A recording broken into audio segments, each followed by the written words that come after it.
روزے کی حالت میں کیا لپسٹک لگانا جائز ہے یا ناجائز ہے؟ یاد رکھیں، ویسے تو لپسٹک مفسد صوم میں سے نہیں ہے، یعنی اس سے روزہ نہیں ٹوٹتا، لیکن اگر کسی کو ہونٹوں پر زبان پھیرنے کی عادت ہے اور اس نے لپسٹک لگانے کے بعد زبان جو ہے اپنے ہونٹوں پر پھیری اور اس طرح لپسٹک کے ذرات جو ہے اس کے حلق میں چلے گئے، تو اس صورت میں جو ہے اس کا روزہ ٹوٹ جائے گا۔ لہٰذا اس سے احتیاط بہتر ہے۔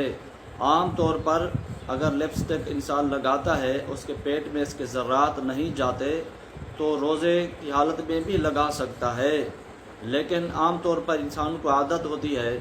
کہ ہونٹوں پر زبان جو ہے پھیرتے رہتے ہیں، لہٰذا اگر اس نے لپسٹک لگائی اور ہونٹوں پر زبان پھیرنے کے بعد وہ لپسٹک کے ذرات جو ہے اس کے حلق میں چلے گئے، اس کے پیٹ میں چلے گئے، تو اس صورت میں اس کا روزہ جو ہے فاسد ہو جائے گا۔ لہٰذا اس سے احتیاط کرنا ہی بہتر ہے۔